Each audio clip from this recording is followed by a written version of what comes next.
جاءت رسل ربنا بالحق الصلاة والسلام على سيدنا ونبينا وشفيع ذنوبنا مولانا أبي القاسم محمد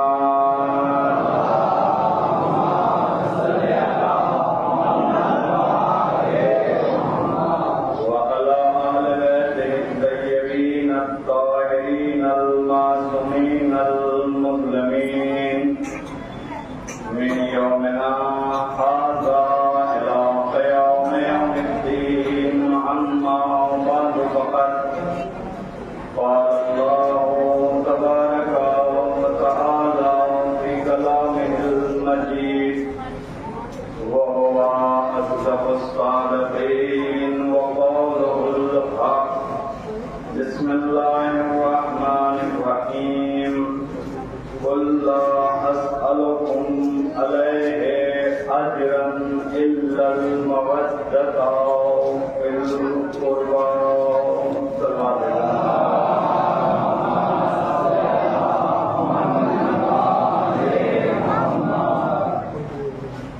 عزیزان محترم، میرے محترم مکرم سامعین حضرات، خالق کائنات، مالک کائنات اپنے کلام مستحکم، کلام ہدایت قرآن مجید میں اہل بیت علیہم السلام کی محبت اور مودت کا مطالبہ کر رہا ہے۔ عزیزان گرامی، اس لیے کہ اہل بیت علیہ السلام کی محبت کے بغیر کوئی عمل جو ہے وہ قابل قبول نہیں ہو سکتا۔ رسول اسلام کی صاف حدیث ہے، اے ابن مسعود، اگر کوئی انسان راہ خدا میں کوہ احد کے برابر سونا خرچ کرے اور پاکیزہ ہر سال حج کو جائے، ہر دن روزہ رکھے اور صفا مروہ کے درمیان مظلومیت کی حالت میں مر جائے اور ہماری یعنی ہم اہل بیت کی محبت اس کے دل میں نہیں ہے تو وہ مسلمان نہیں مرے گا۔ عزیزان گرامی، کوئی اور نہیں بلکہ رحمت للعالمین اس بات کو اعلان کر رہا ہے، اور وہ اعلان کر رہا ہے وما ينطق عن الهوى کا مصداق جس کو کہا جاتا ہے، اور جس کے قلب مطہر پر قرآن کریم نازل ہوا ہے۔ کون سا قرآن کریم عزیزان گرامی کہ جس کے لیے معصوم فرماتے ہیں کہ جن گھروں میں قرآن کریم کی تلاوت کی جاتی ہے وہ گھر آسمان والوں کے لیے ویسے زمین پر چمکتے ہیں کہ جیسے زمین والوں کے لیے آسمان پر ستارے چمکتے ہیں۔ جن گھروں میں قرآن کریم کی تلاوت کی جاتی ہے ان گھروں میں رحمتیں نازل ہوتی ہیں، ان گھروں میں برکتیں نازل ہوتی ہیں، ان گھروں سے شیطان دور بھاگتا ہے۔ عزیزان گرامی، اور اپنی اولاد کو قرآن کریم کی تعلیم ضرور دیجیے، اس لیے کہ رسول اسلام کی کل بھی میں نے حدیث پیش کی تھی کہ صاف حدیث ہے، انی تارک فیکم الثقلین، میں تمہارے درمیان دو گراں قدر چیزیں چھوڑ کے جا رہا ہوں، ایک کا نام قرآن ہے، دوسرے کا نام اہل بیت ہے۔ نہ اہل بیت قرآن سے جدا ہو سکتے ہیں، نہ قرآن اہل بیت سے جدا ہو سکتا ہے۔ بس یہ سمجھیے کہ جو اہل بیت کا ماننے والا ہوگا وہ قرآن کو ضرور تعلیم حاصل کرے گا، قرآن کی تلاوت ضرور کرے گا، اس لیے کہ اہل بیت علیہ السلام کے گھر کے اندر قرآن کا اتنا ماحول ہے، اتنا زیادہ کلچر ہے۔ عزیزان گرامی، روایت بتاتی ہے کہ گھر کے اندر اہل بیت علیہ السلام کے قرآن کا اتنا زیادہ ماحول ہے کہ حبش جو کنیز بن کے آ رہی ہے وہ اگر اس ماحول میں رچ جائے، اس ماحول میں بس جائے، اس ماحول میں پلنے لگے، اس ماحول میں رہنے لگے تو 20 سال تک سوائے قرآن کے کوئی گفتگو نہ کرے۔ جب بھی جناب فضا سے کوئی سوال کیا گیا 20 سال تک جواب قرآن کی زبان میں دیا۔ عزیزانے گرامی، جس گھرانے کی کنیزوں کا یہ عالم ہے کہ اگر ان سے کوئی سوال کیا جائے تو قرآن پڑھ کر جواب دیتے ہیں، جب کنیزوں کا یہ عالم ہے تو وارث قرآن کا کیا عالم ہوگا؟ وارث قرآن کا یہ عالم ہے کہ گھر کا سیدہ کے گھر کا یہ ماحول ہے کہ اگر چکی بھی چلتی ہے تو ایسا محسوس ہوتا ہے کہ جیسے قرآن کی تلاوت ہو رہی ہے۔ ایک سلوات بھیج دیں محمد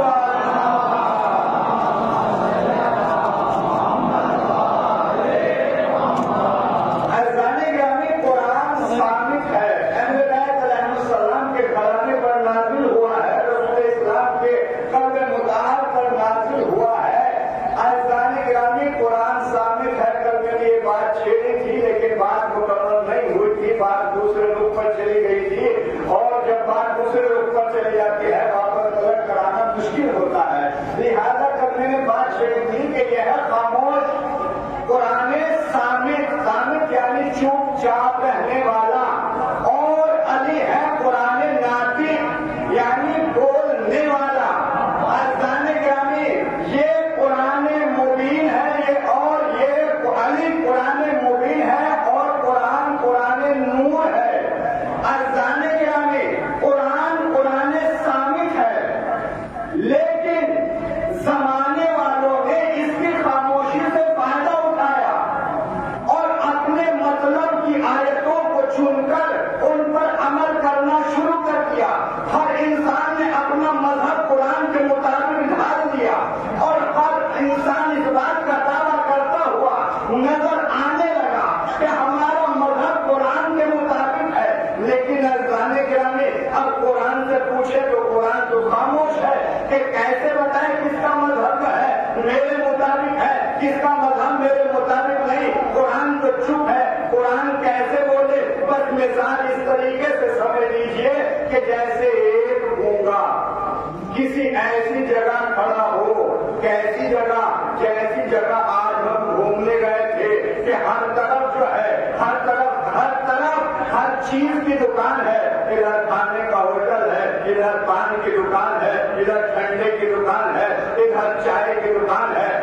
گونگا بیچارہ سڑک کے بیچ میں چوراہے پر کھڑا ہوا، اپنے منہ کی طرف اشارہ کر کے کہہ رہا ہے۔ اب ہوٹل والا سمجھا، کھانے والا، کہ شاید گونگے کو بھوک لگی ہے، اس کو کھانا کھلایا جائے۔ چائے والا سمجھا کہ شاید چائے مانگ رہا ہے، پان والا سمجھا کہ شاید پان مانگ رہا ہے، چائے والا سمجھا شاید چائے مانگ رہا ہے۔ سب نے اپنی اپنی فکر کے مطابق، اپنی اپنی دکان کے مطابق سمجھا کہ یہ گونگا یہ مانگ رہا ہے، لیکن گونگا کیا مانگ رہا ہے یہ تو گونگے کی ماں بتائے گی۔ عزیزانے گرامی، قرآن ہے صامت، ہر ایک نے اپنی دکان کے مطابق اپنی آیتیں چھانٹ لی۔ قرآن کیا ہے یہ تو وہ بتائے گا جس پر قرآن نازل ہوا ہے۔ ایک سوال بھیج دیں محمد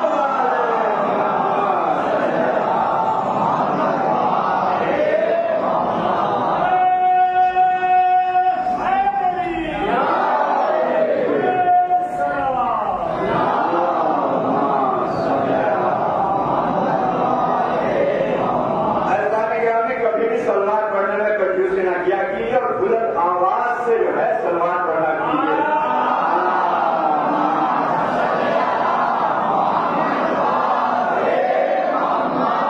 اور سلمان کے سلسلے ایک بات سنیے گا، پھر انشاءاللہ ادھر ہی آتا ہوں اور اس بات کو آگے بڑھاتا ہوں۔ رسول اسلام کی خدمت میں ایک مکھی آتی ہے شہد کی، اور رسول اسلام سے کہتی ہے یا رسول اللہ، میں نے فلاں جنگل میں جو ہے منگا لیجیے اپنے کسی خاص صحابی کو بھیج کر کے۔ اب اذان گرامی رسول اسلام نے مولا کائنات کو حکم دیا، اے علی جائیے اور جو ساز و سامان شہد کو توڑنے کا ہوتا ہے وہ لے کر مولا کائنات گھوڑے پر سوار ہوئے، بتائے ہوئے ایڈریس پر وہاں پہنچے، دیکھا کہ واقعی شہد موجود ہے۔ جیسے ہی علی کو آتے ہوئے دیکھا، بس توجہ چاہتا ہوں، تو شہد کی مکھیوں کے سردار نے اپنے مکھیوں سے کہا کہ دیکھو امیر المومنین آ رہے ہیں۔ ارے شہد میٹھا کیوں ہوا؟ اس لیے کہ علی کی ولایت کا اقرار شہد کی مکھیوں نے کیا تھا۔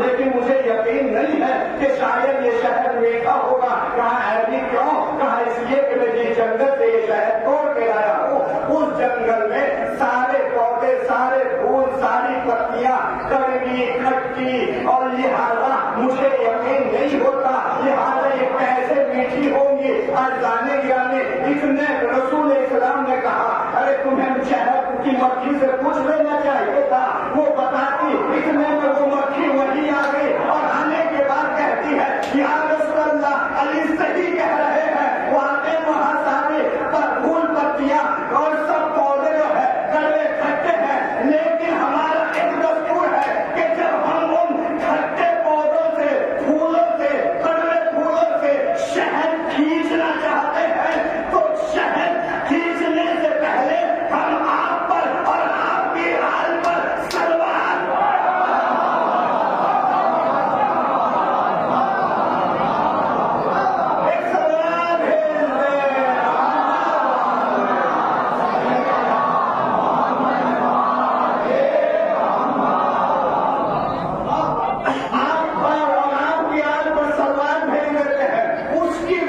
سے وہ کڑوے کھٹے پھول پتیوں کا شہد پروردگار میٹھا شہد بنا دیتا ہے۔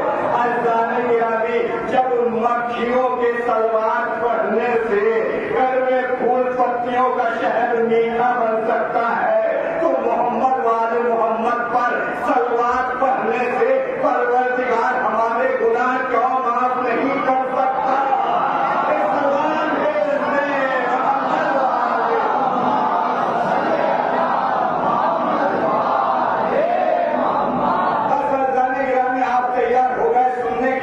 کل بات رکی تھی وہاں کہ جہاں علی کا نام علی کی ماں نے فاطمہ بنت اسد نے حیدر رکھا تھا، حیک اللہ یا حیدر۔ حیدر دو جملوں سے مل کر بنا ہے، ہائی کہتے ہیں اموزہ بیٹھے ہوئے، ہائی کہتے ہیں عربی میں سانپ کو اور در کہتے ہیں ٹکڑے کرنے کو۔ جیسے یہ در ایک در سے نہیں ہوتا، جب دو پلے ملتے ہیں تب دروازہ بنتا ہے، تو در سے ایک در بنا۔ تو جب حیک اللہ یا حیدر یعنی ہائی کے دو ٹکڑے کرنے والے، اے میرے شیر خدا تجھے سلامت رکھے، یہ نام پورے عرب میں چھا گیا، پورے عرب میں مشہور ہو گیا۔ ادھر عمر ابن عبد العزیز کی ماں نے وصیت کر دی اے میرے لال سب سے جنگ کرنا لیکن کبھی حیدر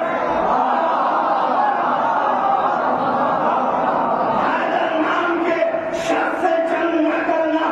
اذان گرامی جنگ خندق میں کیا ہوا؟ یہی ہوا کہ ایک مرتبہ عمر ابن عبد العزیز میدان میں آیا اور آنے کے بعد رسول کے خیمے پر، رسول کے دروازے پر آ کر ایک جملہ کہتا ہے اے رسول یا تو خود آؤ یا کسی کو بھیجو۔ لیکن اذان گرامی اندر مجمع بیٹھا ہوا ہے، توجہ چاہتا ہوں صحابہ کرام بیٹھے ہوئے ہیں۔ اس کے بعد جیسے ہی اس نے آ کر کرے رسول پر توہین زیبا جملے کہے تو رسول اسلام نے فوراً کہا من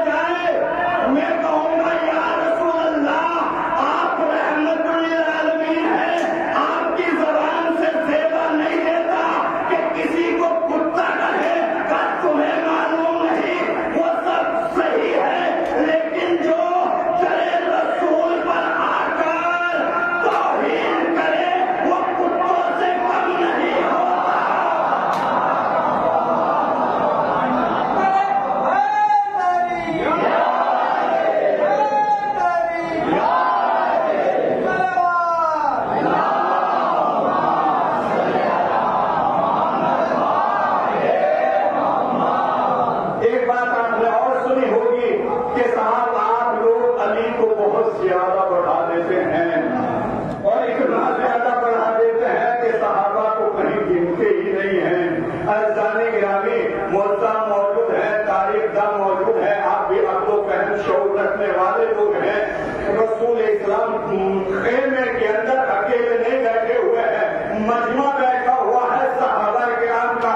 جب اس نے آ کر بدتمیزی کی تھی تو رسول نے کسی ایک سے نہیں کہا تھا کہ کون ہے جو اس کتے کے مقابلے میں جائے، بلکہ سب سے مخاطب ہو کے کہا تھا۔ سب اپنی گردنیں چھپائے بیٹھے ہوئے تھے، بس ایک ہی تھا جو کھڑے ہو کے کہہ رہا تھا، یا رسول اللہ انا میں جاؤں، علی بیٹھ جاؤ۔ پھر کہا کون ہے جو اس کے مقابلے میں جائے، کوئی کھڑا نہ ہوا۔ پھر علی کھڑے ہوئے، رسول نے پھر بٹھایا، عزیزان گرامی پھر تیسری مرتبہ رسول نے کہا کون ہے جو اس کے مقابلے میں جائے، کوئی کھڑا نہ ہوا۔ پھر علی کھڑے ہوئے، پھر علی کو بٹھایا۔ بس یہ سمجھے کہ رسول نے 3 مرتبہ امامت کو بٹھایا، صحابیت کو بٹھایا۔ ارے جب صحابیت کے اندر صلاحیت ہی نہیں آگے بڑھنے کی،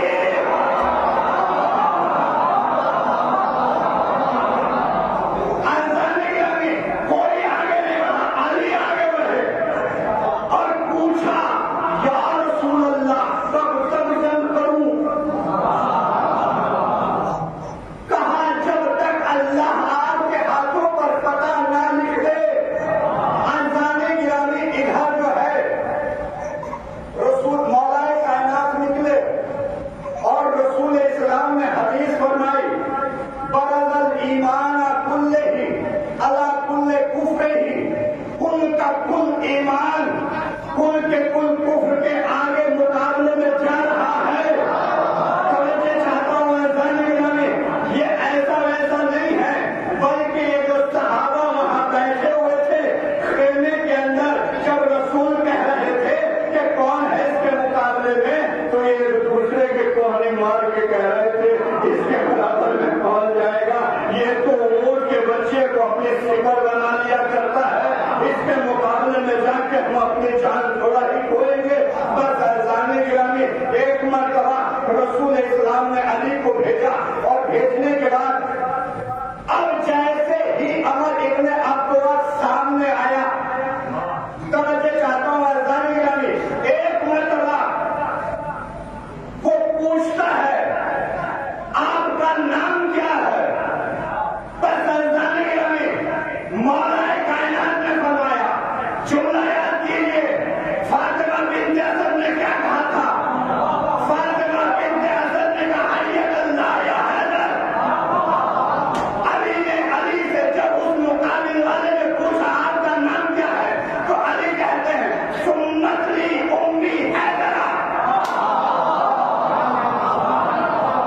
میری ماں نے میرا نام حیدر رکھا، ماں نے وصیت کی تھی سب سے لڑنا حیدر نام کے سے۔ ایک مرتبہ اندر اندر کچھ چلنے لگا، گھبرانے لگا، شیطان نے بہکایا، کہاں جا رہے ہو؟ ایک نام کے تو بہت سارے ہوتے ہیں۔ ٹھہر گیا، کہا میں آپ سے جنگ کروں گا، کہا ٹھیک ہے میں بھی جنگ کرنے کے لیے آیا ہوں، لیکن میں تمہارا نام پوچھنا چاہتا ہوں، تمہارا کیا نام ہے؟ وہ بھی یہی کہتا ہے سمتنی امی عمر ابن عبدالعزیز، میری ماں نے میرا نام عمر ابن عبدالعزیز رکھا ہے۔ عزیزان گرامی، اس کے بعد مولا کائنات نے جو جنگ کے اصول ہے وہ پیش کیے اور سب سے پہلے کہا کہ میں نے سنا ہے کہ تجھے میدان جنگ میں اگر کوئی 3 شرطیں پیش کرے تو ان میں سے تو ایک مان لیتا ہے۔ کہا یہ بات صحیح ہے۔ کہا اچھا ایک کام کر، پہلی شرط میری یہ ہے کہ تو اسلام قبول کر لے۔ بس عزیزان گرامی، وہ کہتا ہے نہیں، میں اپنے آبا و اجداد کا دین نہیں چھوڑ سکتا۔ اس کے بعد مولا کائنات نے کہا اگر تو اپنے آبا و اجداد کا دین نہیں چھوڑ سکتا تو میں دوسری شرط یہ رکھ رہا کہ کیوں خامخواہ میں اپنی جان کھونے کے لیے آیا ہے؟ واپس چلا جا میدان چھوڑ کے، علی بھاگتے ہوئے کا پیچھا نہیں کرتا۔ اذان گرامی فوراً کہتا ہے میدان چھوڑ کر بھاگوں گا تو مکے کی عورتیں میرے اوپر ہنسیں گی۔ کیسا جوان تھا جو ایک جوان کے مقابل سے بھاگ کر آ گیا۔ ایک کافر کہہ رہا ہے اگر میدان چھوڑ کے جاؤں گا تو عورتیں ہنسیں گی۔ توجہ فرمائیے، آپ نے توجہ نہیں کی۔ ایک کافر کہہ رہا ہے اگر میدان چھوڑ کر جاؤں گا تو عورتیں ہنسیں گی۔ مجھے نہیں معلوم وہ کیسے مسلمان تھے، وہ میدان چھوڑ کر جا رہے تھے، رسول بلا رہے تھے، وہ بھاگ رہے تھے، سلوار بھیجتے محمد۔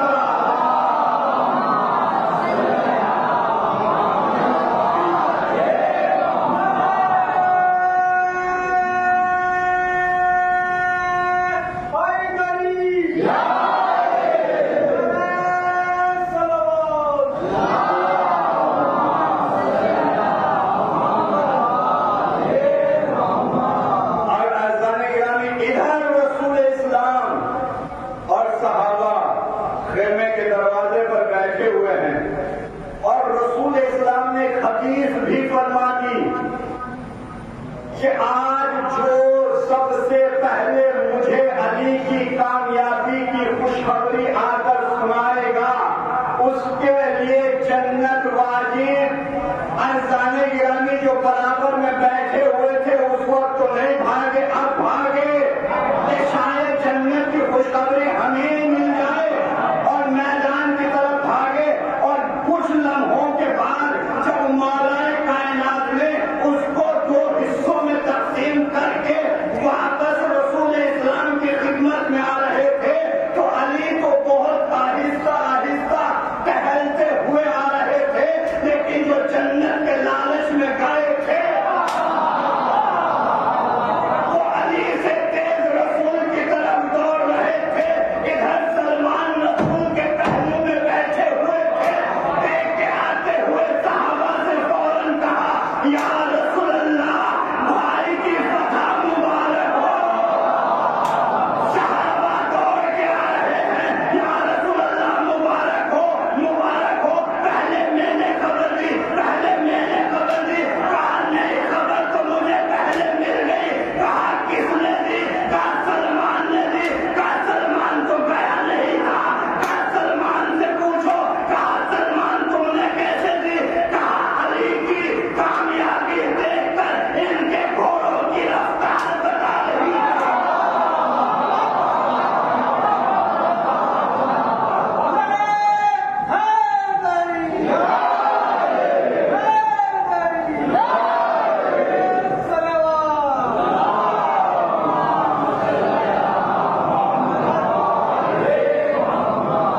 ایک بار اللہ سلوار بھیجنا محمد والے۔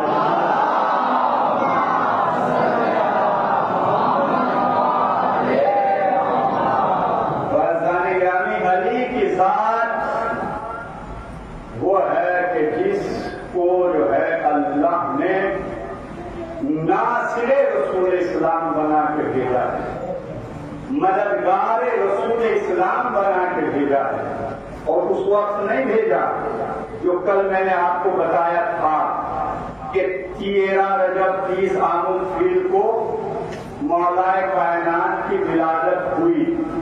نہیں، اذان گرامی